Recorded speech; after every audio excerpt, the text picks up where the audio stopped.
तो लोकसभा चुनाव के जो नतीजे आए वो जो है वो जितना हवा में उड़ रहे थे मोदी और साहब वो पूरा का पूरा जमीन पे आ गए, क्योंकि अपने दम पे बहुमत नहीं मिला। वो उनका जो चाणक्य का तमगा लगाए घूम रहे थे अमित शाह, वो चाणक्य का तमगा बिल्कुल हवाबाजी हो गया, उड़ गया, वो पता ही नहीं चला वो तमगा कहाँ हो गया, श्रीहीन हो गया सारा चेहरा। अब उन्हें लगा कि मेरी तो कितनी बड़ी भद खुल गई है। ये एक तरह से एक हीन भावना के शिकार बन गए अमित शाह, और वो हीन भावना अभी तक तारी है। अब उनका वो नहीं हो पा रहा, बिल्कुल एक कोने में खड़े होके उनकी तस्वीरें देखी गई। अभी जब तीसरी बार सरकार शपथ ले रही थी तो अमित शाह बेचारे ये एक कोने में बनना, एक कोने में वो खड़ा होना कहा पसंद करते थे। वो तो योगी जी भी एक बार उनसे मिलने के लिए गए थे तो उन्होंने खाम उतरवा दी थी अपने दरवाजे के बाहर। इस मिजाज के उनके सामने तो कोई कुछ लगता ही नहीं था, अहंकार इस चैती पे था। तो लेकिन अब वो अहंकार पूरी तरह से पूरा आ चुका है।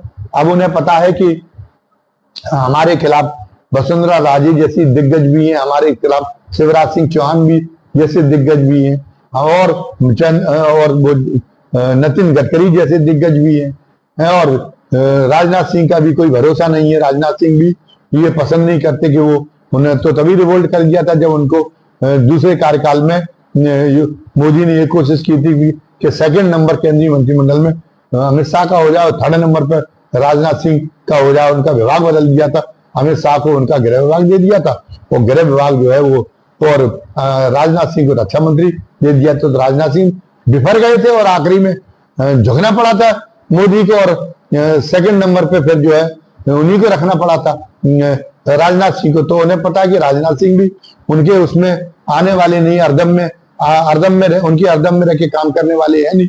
इधर सहयोगी दलों में नीतीश कुमार भी अपने आप में बहुत ही खुर्राट है, उनका भी भरोसा नहीं किस दिन पलटू राम है, किस दिन पलटी खा जाए और कौन सी पटकनी दे दें नीतीश कुमार का। वो तो बहुत ही जो है दूसरे किस्म के नेता हैं, बहुत ही घाट किस्म के नेता हैं।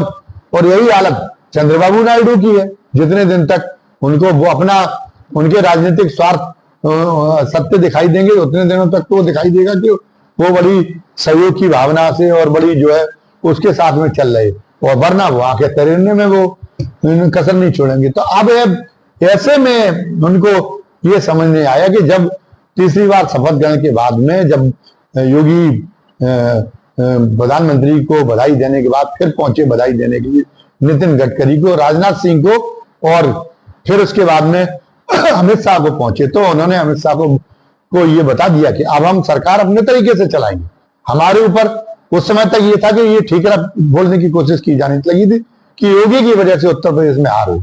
योगी ने कहा अमित शाह को साफ बता दिया कि मैं कतई इस बात को स्वीकार नहीं करूंगा, क्योंकि मैंने 35-36 सांसदों की सूची दी थी कि इनके टिकट काटिए, अगर उम्मीदवार फिर बनाए जाएंगे तो इनके खिलाफ एंटी इनकम्बेंसी को बहुत है, इनके खिलाफ इनकी क्षेत्र की जनता में जबरदस्त असंतोष है, न तो इन्होंने किसी का कोई काम किया है, न इनकी स्वच्छ छवि है।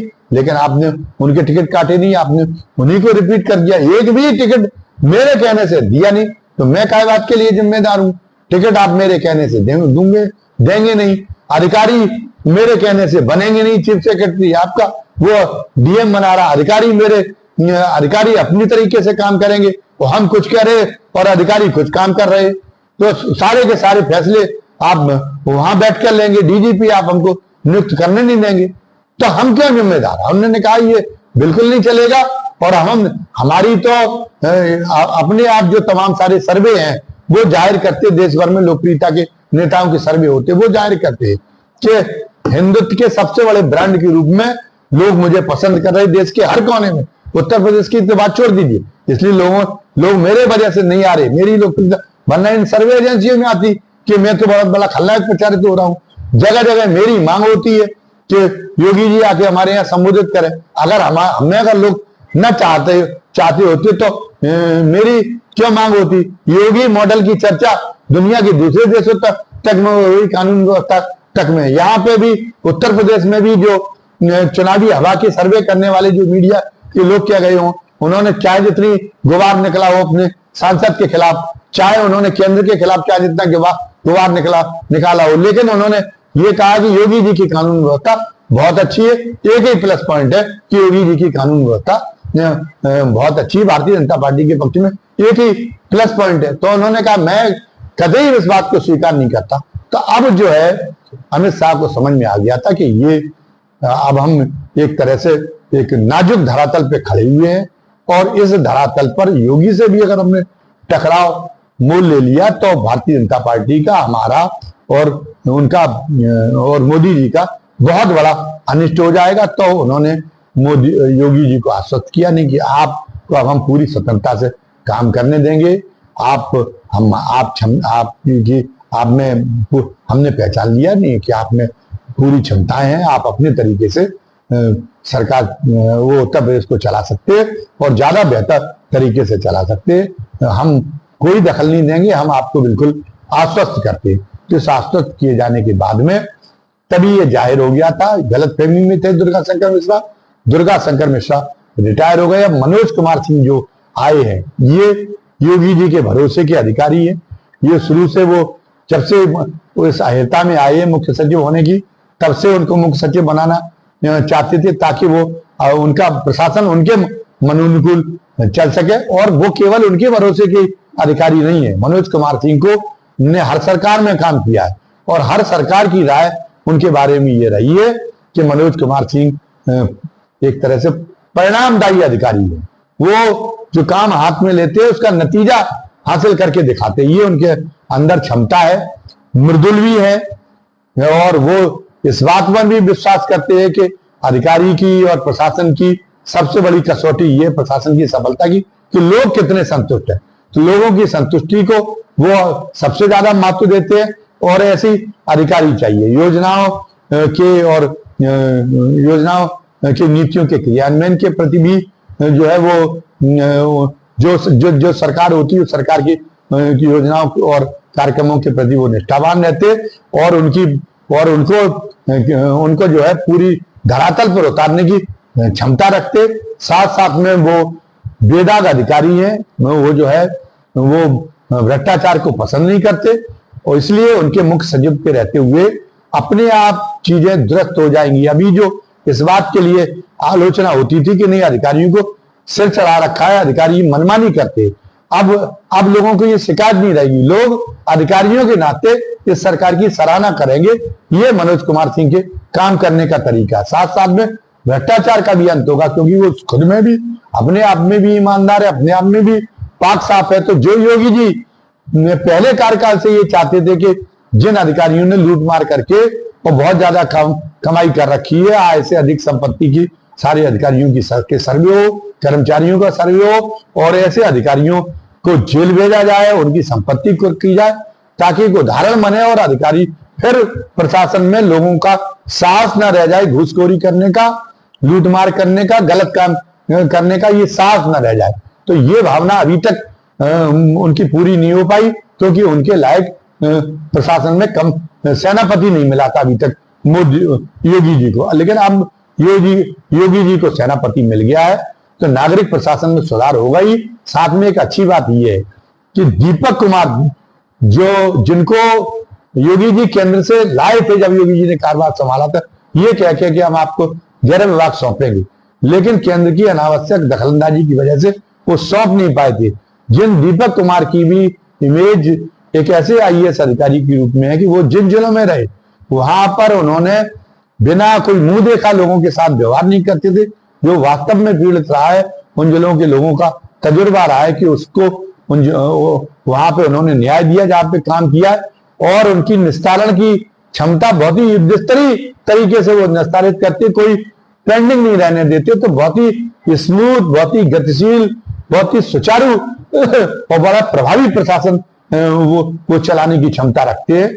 और वो तो जब योगी जी उनको नहीं दे पाए थे गृह विभाग तो वो तो एक बार जो है खिन्न होके और केंद्र में वापस लौटने की फिर सोचने लगे थे। लेकिन आज अभी जो है जब चुनाव हो रहे थे तो चुनाव में तत्कालीन अपर मुख्य सचिव गृह की शिकायत हुई, इसलिए उनको अतिरिक्त अपर मुख्य सचिव वित्त, अपर मुख्य सचिव माध्यमिक शिक्षा, बेसिक शिक्षा के साथ साथ अपर मुख्य सचिव गृह का भी चार्ज मिल गया। तो अब गृह में खुद शासन में तो है, कानून व्यवस्था को काम करने का काम दीपक कुमार जैसा सक्षम अधिकारी देख रहा है, देखेगा। और वहां पर है प्रशांत कुमार का भी नाम वो भेजेंगे, जो उनके चहेते डीजीपी, लेकिन वो कारवाग डीजीपी के रूप में अभी भी काम कर रहे। तो जब उनका अंदेशा दूर हो गया, अब उनके जिले शिकवे दूर हो गए अमित शाह से, तो अब उनको प्रशांत कुमार की वो नियुक्ति स्थायी डीजीपी के रूप में कराने में सफल हो सकेंगे। और डीजीपी कार्यालय में जो नंबर 2 है अमिताभ यश, जो इस समय एडीजी कानून व्यवस्था और एडीजी लॉ एंड ऑर्डर के रूप में काम देख रहे, वो भी बेहद ही कारगर और बिल्ले, मतलब इतने पुलिस अधिकारी, इतने जो है कारगर बिल्ले पुलिस अधिकारी होंगे जैसी उनकी क्षमताएं हैं। तो अब अमिताभ बच्चन के हाथ में है, तो कानून व्यवस्था के मोर्चे पर भी, विकास के मोर्चे पर भी और पीड़ित जनता को न्याय दिलाने के मोर्चे पर, तीनों मोर्चों पर अब सरकार बहुत ही शानदार तरीके से काम करती हुई दिखाई देगी। हालांकि हमारा ये आशावाद कितना खरा है, ये तो इसके लिए तो अभी 1-2 महीने की प्रतीक्षा करनी पड़ेगी, जब इन अधिकारियों के द्वारा किए जाने वाले कामों के परिणाम सामने आएंगे। लेकिन हमें जो है पूरा भरोसा है कि हमारी उम्मीदों के मुताबिक ही का परिणाम हमारी उम्मीदों के अनुकूल ही परिणाम आएंगे। और सारी प्रदेश की जनता जो अभी अधिकारियों की शिकायत कर रही है, वो फिर योगी जी के प्रशासन की तारीफ करती हुई नजर आएगी। बहरहाल आपको आज हमने इस वीडियो में जो कहा, आप उससे कहां तक सहमत हैं? आप जो इसमें कमेंट बॉक्स है, उस कमेंट बॉक्स में आप अपना मशवरा जरूर लिखिए, अपनी राय जरूर लिखिए। अगर आप असहमत नहीं है, आप हमारे उसको नकारना चाहते हैं हमने जो कहा, तो आप उसको भी लिखिए, उसका भी स्वागत है आपकी असहमति का।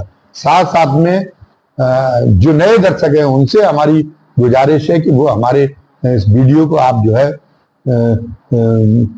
लाइक करें, सब्सक्राइब करें और इसमें जो बेल आइकॉन है वो दबाएं, ताकि अगर ये वीडियो आपको पसंद आया होगा तो आप ये चाहेंगे कि अगले जो वीडियो हम डालें वो भी आपको देखने को मिला करे। तो जब आप बेल आइकॉन दबा देंगे तो आपको नोटिफिकेशन आप तक तत्काल पहुंच जाया करेगा जब हम ये नए वीडियो डालेंगे, और उस नए वीडियो की तत्काल आपको सूचना मिल जाया करेगी, तो आप हमारा हर वीडियो देख सकेंगे। तो फिर एक बार आपसे गुजारिश कि आप हमारे नए दर्शक ज्यादा से ज्यादा संख्या में खुद भी लाइक और सब्सक्राइब करें हमारे चैनल को, और ज्यादा से ज्यादा लोगों को प्रेरित करें कि वो ऐसा करें। धन्यवाद। जय हिंद, जय भारत।